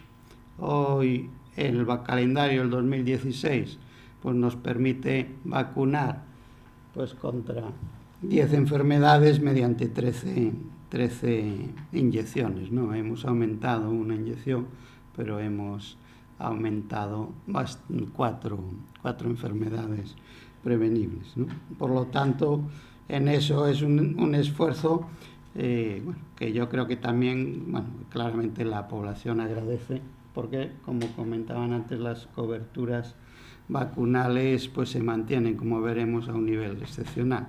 Simplemente quería comentar, dar un apunte sobre la introducción, o para introducir una nueva vacuna en calendario, pues esto, digamos, a nivel técnico se ha establecido unos criterios, unos procesos dentro de lo que es la ponencia de vacunas del Consejo Interterritorial de Salud, que debe de seguir debe de analizar todos estos puntos que se comentan ahí, pues claramente la carga de la enfermedad, qué problemas provoca a la sociedad esa enfermedad, cómo de efectiva y segura es la vacuna, los problemas logísticos o de repercusión que pueda tener la introducción de esa vacuna en el resto del calendario y en cómo se desarrolla ese calendario, los aspectos éticos cada vez con más importancia a la hora de analizar si se introduce o no, puede provocar diferencias, desigualdades o situaciones que éticamente no sean aceptables, y también, por supuesto, pues la avaliación económica, que no tiene que ser determinante, pero sí tiene que ser, claro, claramente pues, o aceptablemente beneficiosa para la sociedad el gastar ese dinero en esa vacuna. Bueno, los programas de vacunación necesitan registrar lo que se vacuna para poder disponer de datos reales y lo más al día posible de lo que se está poniendo en la población, las vacunas, y qué coberturas obtenemos, ¿no? En Galicia, desde el año 94, pues tenemos un registro de vacunación que ha ido evolucionando, y en este momento pues es un registro totalmente electrónico. A través de Janus se registran todas las vacunas que se realizan dentro del sistema público de sanidad de Galicia, pero también a nivel privado. Las vacunas se suministran a todos los públicos y privados que se consideran centros de vacunación, y a través de un privado pues también hay un aplicativo vía web que permite el registro de vacunas, de manera que cuando damos datos de vacunas desde los últimos años ya estamos dando datos de vacunas totalmente identificadas con nombre y apellido del niño que la ha recibido. Y como veis ahí, pues la evolución de las coberturas vacunales prácticamente se mantiene lo que se comentaba antes. Los primeros años, del 2004 al 2007, pues estas estimaciones, incluso hasta el 10 estimaciones, son por encuestas que realizamos para conocer las coberturas vacunales, y a partir de ahí pues ya las estimamos a partir del registro. Por eso hay una ligera disminución, pero esos son datos lo mínimo. Seguramente son un poco superiores porque siempre hay una pérdida de registro. Y aquí tenéis los datos, que estos son, pues primicia, acabamos de sacarlos ahora, las coberturas que estimamos para el año que tenemos registradas, para el año 2015, ¿no? Como veis, en prima vacunación, pues estamos claramente por encima del 95%, incluso hepatitis B en recién nacido, que ahí teníamos un problema de registro claro, pues la hemos superado, y superamos tanto en prima vacunación como a los 3 años, pues el 90% y casi en todos lados, 95%. De momento nuestras coberturas son totalmente... y también en los adolescentes hemos mejorado. Ahí, si veis las cifras de TPA, esto es la vacuna contra la difteria, tosferina y parotiditis, pues ese 34% identifica el problema que hemos tenido en mayo del año pasado. Hemos tenido que suspender esa vacunación y por lo tanto cubrimos un tercio de nuestra población, de nuestros niños, y por lo tanto ahí aparece reflejado, ¿no? Es símbolo de que el registro es bueno. Si comparamos con España, y son demasiadas cifras, se ven mal, pero podemos decir que en España también existen muy buenas coberturas. En Galicia estamos en general ligeramente por encima de las coberturas medias de España. O sea que aquí no tenemos. Las cifras del piloto Neumo pues también nos confirman esa buena aceptación de la vacunación. Las cifras del último año todavía no está cerrada la tercera dosis y por lo tanto por eso aparece esa cobertura tan bajita, ¿no? Y bueno, ya para ir terminando, pues voy a comentar un poco, bueno, las perspectivas en cambio de calendario en este momento. Es una vacuna que estamos poniendo en adultos, que son las mujeres embarazadas, pero destinadas a los niños, que es para proteger a los menores de 2 meses contra la tosferina. Todas las comunidades autónomas ya la han introducido a finales del año pasado, en principios de esta. Las últimas, este año se está discutiendo y está a punto de aprobarse.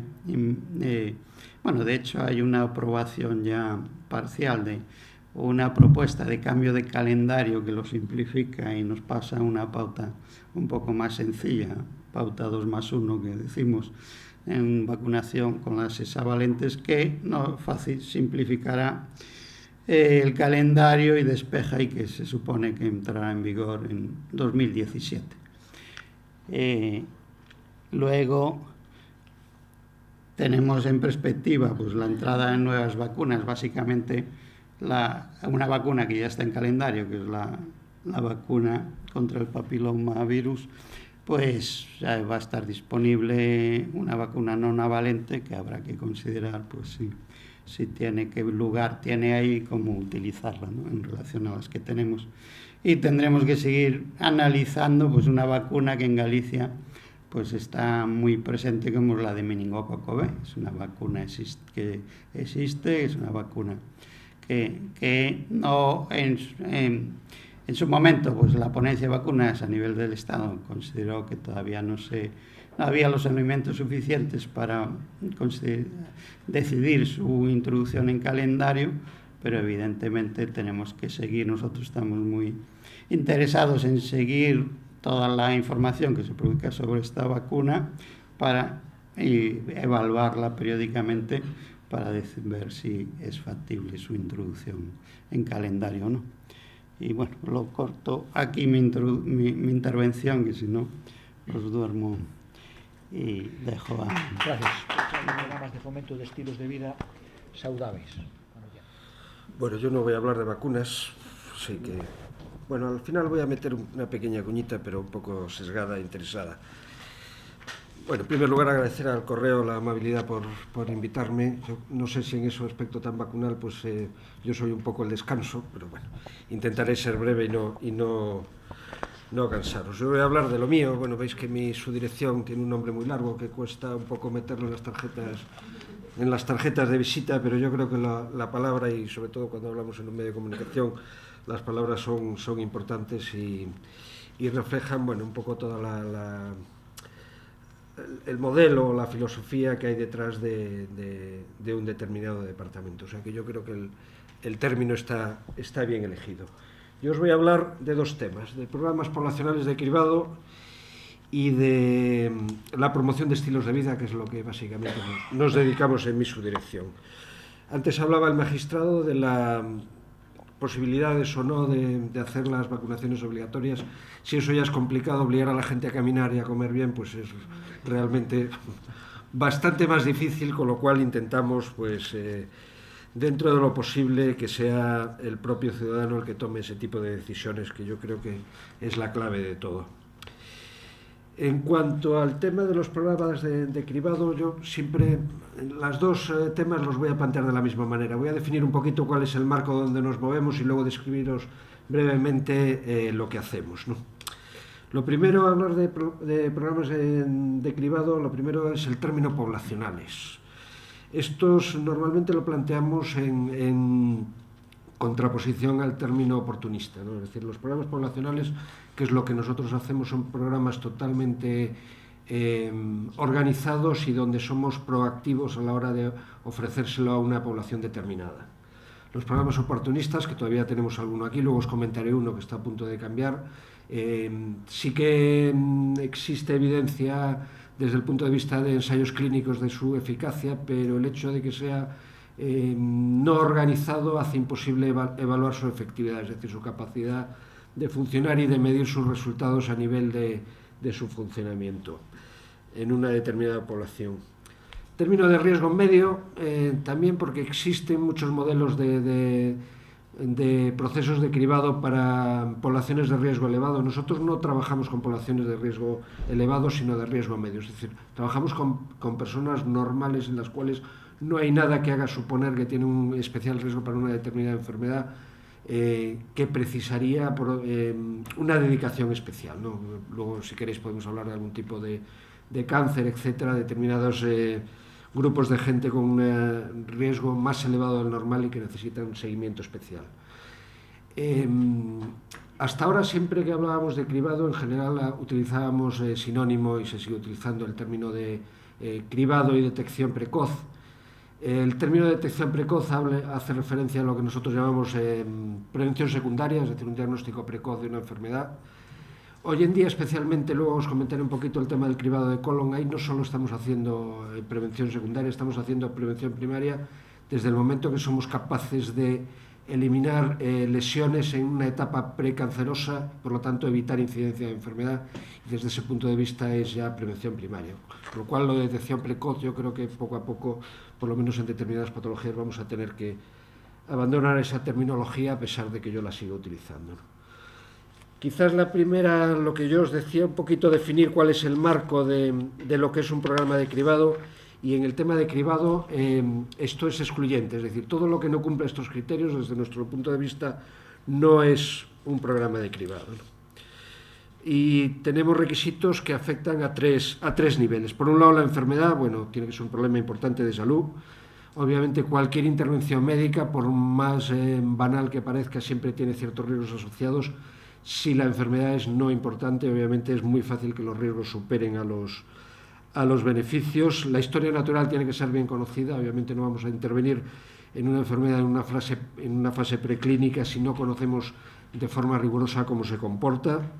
Caso del cáncer de colon, por poneros un ejemplo, sabemos que un 80% de los cánceres de colon evolucionan a partir de pólipos que van creciendo en la mucosa del colon. Conocemos ese periodo, sabemos que tienen cierta fragilidad en su estructura como para sangrar de forma esporádica, por lo tanto podemos buscar sangre oculta en heces para intentar identificar personas de riesgo.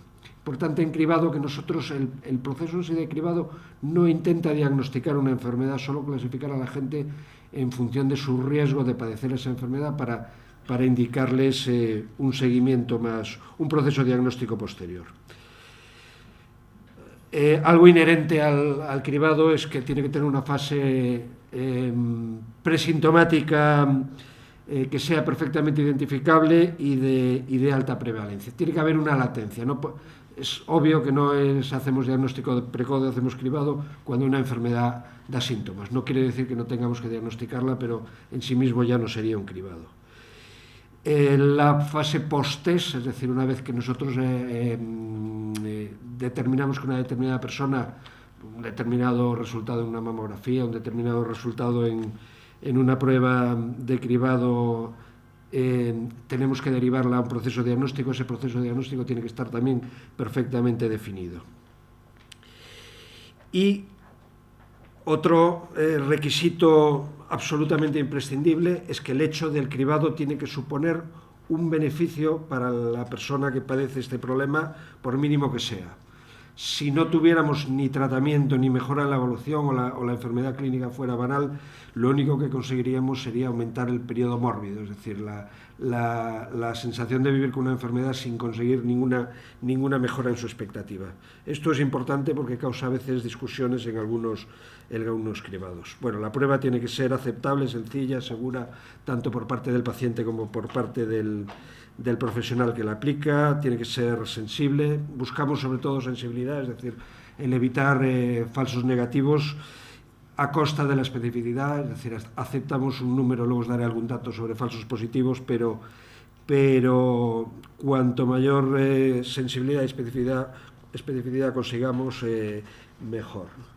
Y en cuanto al programa, no solo tiene que estar validada en ensayos clínicos su eficacia, sino que tenemos que medir su efectividad en condiciones reales, y de hecho nuestro trabajo fundamental es monitorizar los resultados de los programas de cribado. Tienen que ser factibles, tienen que rendir, etcétera, y la relación entre beneficio y daño tiene que estar suficientemente evaluada. Existen riesgos, obviamente. Si seguís un poco la literatura científica, imprensa, etcétera, el tema del sobretratamiento, del sobrediagnóstico está siempre sobre la mesa. Yo creo que eso es bueno porque nos obliga a nosotros a esforzarnos en la evaluación de los programas. Estos son los que tenemos ahora en funcionamiento, son 4 programas de cribado. Comentaré el 5º brevemente porque va a cambiar en breve. 2 de detección precoz de cáncer y 2 que se efectúan en periodo neonatal. El programa de detección precoz de cáncer de mama, que empezó a funcionar en el año 92 y que tiene una enorme aceptación entre las mujeres.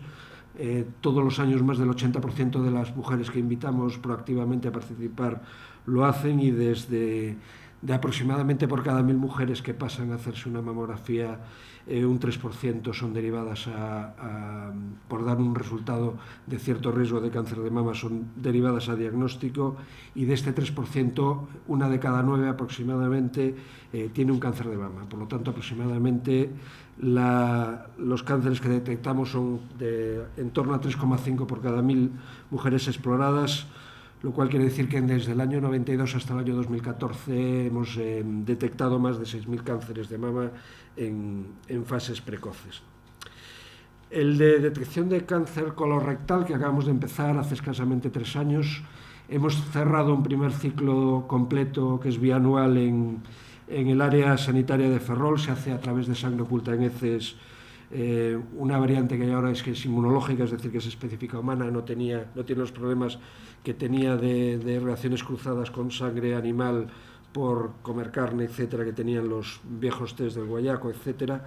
Los resultados de este programa van a ser, desde mi punto de vista, espectaculares. En Ferrol, por que os hagáis una idea, en los 2 primeros años que hemos hecho un ciclo completo sobre hombres y mujeres de 50 a 69 años, nos ha participado un 50% de la población, lo cual es una cantidad bastante respetable, de los cuales el 7,2% de estos presentaron sangre oculta en heces, quiere decir que se les derivó a una colonoscopia diagnóstica. La colonoscopia, digamos que no es una exploración especialmente agradable, y pese a ello casi el 98% de la gente que se derivó aceptó hacerse la colonoscopia, y hemos detectado sobre los en torno a 20 y pico mil gente que les hemos hecho el test, algo más de 100 cánceres de colorectales en estadios 1 y 2 que son de excelente pronóstico, con la peculiaridad que tiene el cáncer colorectal, el programa de cribado 1, lo que os comentaba antes, que es capaz de eliminar lesiones precancerosas, por lo tanto disminuir la incidencia a medio plazo, y se considera que en torno al 20% de las lesiones ya con síntomas o signos de malignidad en anatomía patológica pueden ser tratadas en el propio proceso de la colonoscopia. Por lo tanto, evitamos quimioterapia, radioterapia, y eso significa mayor calidad de vida, y siempre que hablamos de sostenibilidad del sistema, menor coste también, obviamente. El programa gallego de detección precoz de hipoacusia neonatal, lo que hacemos es un test de potenciales evocados a nivel de tronco cerebral para intentar diagnosticar deficiencias auditivas en estadio precoz y poner tratamientos de forma rápida y evitar sobre todo pues discapacidad y dificultades del lenguaje. Este programa tiene un valor añadido, que tenemos un convenio con la Universidad de Santiago, de tal forma que a los niños que necesitan audioprótesis desde muy pequeñitos, la Universidad de Santiago nos hace las prótesis a medida y le va aumentando el tamaño y modificándoles.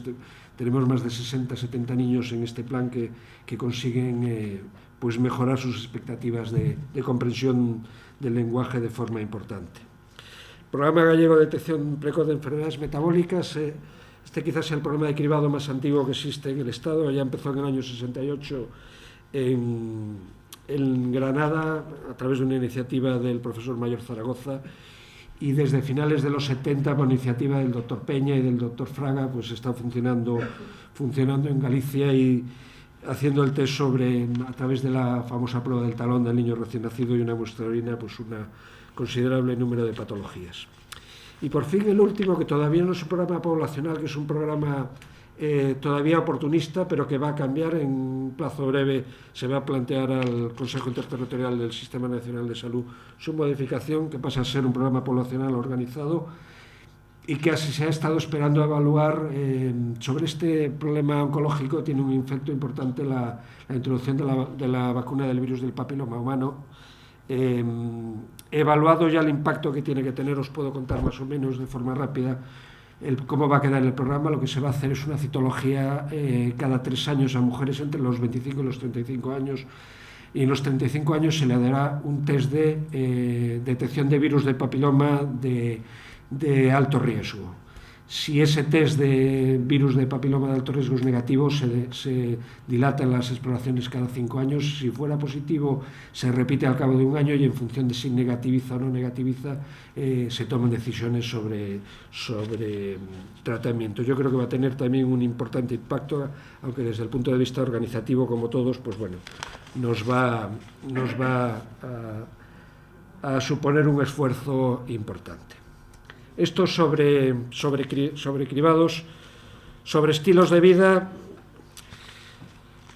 Pues yo he aprovechado para poneros aquí una foto de este señor, que es un ministro canadiense de mediados de los años 70 del siglo pasado. Todo el siglo pasado suena fatal, pero que fue quizás el primer político que tomó, que cambió un poquito el paradigma desde la política sanitaria y pasó de pensar en la salud como un problema puramente médico-asistencial a plantearse que la salud era algo más que un problema médico-asistencial, y él adaptó los modelos que en ese momento estaban vigentes y planteó, bueno, que realmente la salud no solo dependía de la parte asistencial, que lo tenéis abajo a la derecha, sino también del medio ambiente, del entorno, de la biología humana, de factores genéticos que además no son modificables, o no lo eran, porque ahora parece que empezamos a poder manipular un poquito la genética, pero desde luego muy poco, y de los estilos de vida, en el sentido, bueno, como veis ahí, de las decisiones que toma el propio individuo con respecto a sus actitudes frente a determinados riesgos para la salud que son conocidos.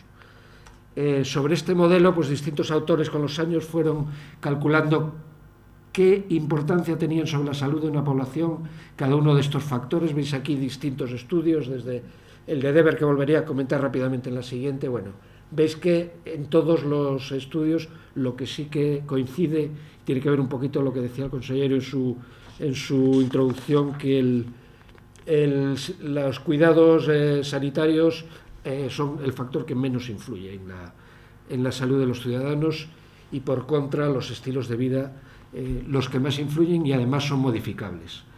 Deveren, además, en los años 70 utilizó este modelo e hizo este análisis que hay que ver con cuidado, donde comparaba el impacto que tenía cada uno de estos determinantes de salud, que es el nombre que les llamaba, sobre la mortalidad, y lo que se invertía en Estados Unidos en cada uno de ellos. Y veis que, bueno, mientras que el sistema asistencial solo aportaba el 11% a la salud, consumía el 90% de los recursos. Yo no interpreto que esto esté equivocado, cosa que sí que han hecho muchos. Probablemente el sistema asistencial necesite esos recursos porque es caro de por sí, y dar cuidados a la persona que sufre es importante. Lo importante es que los estilos de vida que son modificables lo son de un método, si somos capaces de encontrar el mecanismo, extraordinariamente barato, y con lo cual puede tener un efecto importante en el modelo de enfermar y de morir que tenemos, que es básicamente a través de enfermedades crónicas. Este modelo, bueno, con los años se fue superado, y en este momento estamos ya un poco dentro de esta visión de la Organización Mundial de la Salud del modelo de determinantes sociales, donde en el centro están los factores biológicos, los estilos de vida, que es a lo que nosotros nos dedicamos, tienen importancia, pero realmente son las condiciones socioeconómicas y medioambientales, culturales, las que tienen un mayor impacto. Por lo tanto, las mejoras en salud las vamos a conseguir mejor si somos capaces de mejorar todo ese entorno social, que si dedicamos nuestros esfuerzos a otros segmentos. Quizás dentro del modelo de estilos de vida esta sea la diapositiva más importante que tengo, que es también conocida, está sacada de Health Data, es una página web, tenéis ahí la dirección, que hace en todos los países una estimación de cómo influyen los 15 factores de riesgo sobre la salud en la carga de enfermedad. Y si veis el orden de arriba abajo por mayor importancia, los factores relacionados con la alimentación, el índice de masa corporal elevado, el tabaco, la presión arterial, los lípidos, la glucosa, la inactividad física, etcétera, son los factores de riesgo más importantes. Si además tenemos en cuenta que no son independientes, es decir, que todos ellos están relacionados, los factores de dieta influyen sobre la presión arterial, influyen sobre el nivel de glucosa, influyen sobre la obesidad, influyen sobre la inactividad física, etcétera, vemos que el modelo de trabajo sobre el que tenemos que incidir si tenemos que mejorar la salud de nuestros ciudadanos desde el punto de vista de los factores de riesgo más relacionados con los estilos de vida están aquí claramente indicados, ¿no? Yo recomiendo esta página porque se hacen comparaciones muy interesantes. Puesto el marco y ya para ir terminando, pues un poco qué hacemos nosotros, ¿no? Nosotros hemos definido desde el punto de vista de la promoción de estilos de vida saludables, que le llamamos muchas veces EVA, con V, estilos de vida activos, 3 ámbitos principales. Uno es el sanitario. Entendemos que el sistema sanitario también tiene que dar respuesta a determinadas circunstancias y hemos sido capaces de poner en la historia clínica electrónica del sistema gallego de salud pues, modelos de evaluación del nivel de actividad física, del nivel de sedentarismo y modelos de prescripción no farmacológica, que siempre son muy bien aceptados por los gestores sanitarios porque cuestan poco, para intentar corregir este tipo de factores relacionados pues, bueno, con el sedentarismo, el sobrepeso, etc. Hemos trabajado también en el ámbito laboral, tenemos programas de promoción de la salud en la empresa privada. Os pongo en particular la fotografía de PSA Citroën, de Peugeot Citroën, porque hemos trabajado y estamos trabajando con ellos de forma intensa en intentar mejorar la calidad de los trabajadores, además con proyectos amplios, no solo del trabajador, sino intentando ampliar al entorno de sus familias. Y bueno, tenemos también intervenciones en el ámbito de la administración, bueno, determinadas señalizaciones que empezaréis a ver cada vez con mayor frecuencia, tanto en edificios de la Consejería de Sanidad del Sargas como de otras entidades públicas, ¿no? Aún así, pensamos que la comunidad sigue siendo el principal objetivo de nuestros programas. De hecho, pensamos y no inventamos nada porque es una idea extendida que probablemente las entidades locales sean el centro donde podríamos poner en marcha unidades transversales que favorezcan la disposición de recursos para las familias y especialmente para los más jóvenes. Aparte de eso, bueno, pues aquí tenemos un montón de actividades que intentamos llevar a cabo. En particular, bueno, especial cariño le tenemos a Xente con Vida, que no sé si la conocéis, pero bueno, es una intervención que empezamos hace 4 años aproximadamente, una intervención de la que en ese momento ahora está superada por otros puntos, pero una intervención 2.0 con una web de intervenciones en Facebook, en Twitter, etcétera, y donde, bueno, en Facebook hemos conseguido más de 20.000 seguidores, que teniendo en cuenta que está en gallego y una comunidad en gallego, pues hemos conseguido dialogar con mucha gente. Importante la palabra dialogar, no son mensajes que nosotros intentamos dar, sino intentamos responder a las inquietudes de la gente. Obviamente, dentro del campo de los estilos de vida, el tema de la obesidad infantil es un tema que nos preocupaba, y a instancias del Parlamento gallego, bueno, pusimos en marcha el Plan Sarmola de prevención de la obesidad infantil. Hicimos una encuesta importante con más de 8.000 niños en el año 2000 2013 para ver las prevalencias, porque los datos que teníamos de prevalencias de obesidad y sobrepeso eran bastante indirectas y con poblaciones poco representativas, y bueno, la foto que obtuvimos es que en torno al 23-24% de nuestros niños tienen sobrepeso y el 8-9% tienen obesidad ya manifiesta, lo cual no son datos tan altos como otras fuentes que teníamos, pero son igualmente preocupantes, ¿no?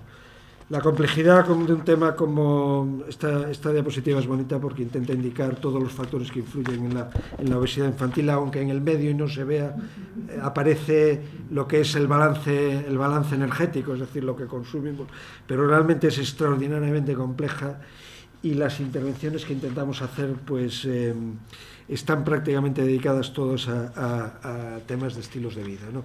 Aunque obviamente a lo que es la disminución de la incidencia, evitar en lo posible la enfermedad, si bien intentamos también dar respuesta a la gente que tiene ya el problema, y buscamos, bueno, pues el apoyo desde el punto de vista sanitario a buscar el diagnóstico y el tratamiento del sobrepeso y la obesidad en los más jóvenes, ¿no? También los trastornos adictivos, desde nuestro punto de vista, es un problema de estilos de vida. Yo, como Surso puso una diapositiva antes novedosa, yo os voy a poner otra que tampoco se ha salido a la luz pública, la presentaremos en breve, que son los resultados del último estudio Estudes de prevalencia de consumo de sustancias adictivas en estudiantes de enseñanza secundaria, y donde simplemente pone de manifiesto lo que todos sabemos, que nuestros chavales beben mucho, y en un porcentaje muy elevado. Si ven un poquito más bajo que en el resto de España. Esta es una encuesta que lleva a cabo la Delegación del Gobierno para el Plan Nacional sobre Drogas, y que nosotros aprovechamos todos los años para ampliar muestra y tener una muestra significativa. Es decir, que estos datos son reales. El 73,6% de los chavales de 14 a 18 años reconocen consumir alcohol, el 29,6% tabaco y el 20,7% cannabis. El tema del cannabis es un tema preocupante, porque sabéis que de la misma forma que hay movimientos antivacunas, hay un importante movimiento de gente que intenta justificar la legalización del cannabis. Nosotros no tenemos aquí ese problema, pero en Cataluña, particularmente en Cataluña y en el País Vasco, los movimientos y los clubs de fumadores de cannabis se están extendiendo y están intentando crear una imagen de tolerancia al cannabis. Yo siempre digo que el problema del alcohol no es un problema de los jóvenes, es un problema de los adultos, que somos tolerantes y nos copian. Si hacemos lo mismo con el cannabis, pues tendremos todos los problemas de salud mental derivados de su consumo. Y, perdón, que acababa con vacunas. Yo también pongo el calendario vacunal del año 2016, aunque lo modifico un poco a mi gusto. Le he añadido 2 vacunas más para nuestros niños, que son la alimentación saludable y la actividad física, con una dosis de recuerdo para toda la vida, es decir, no solo para niños. Yo siempre que soy partidario de hacer un calendario vacunal de niños y adultos seguido, en este caso esas dosis de recuerdo pues serían para toda la vida. Bueno, era un poquito lo que quería contaros de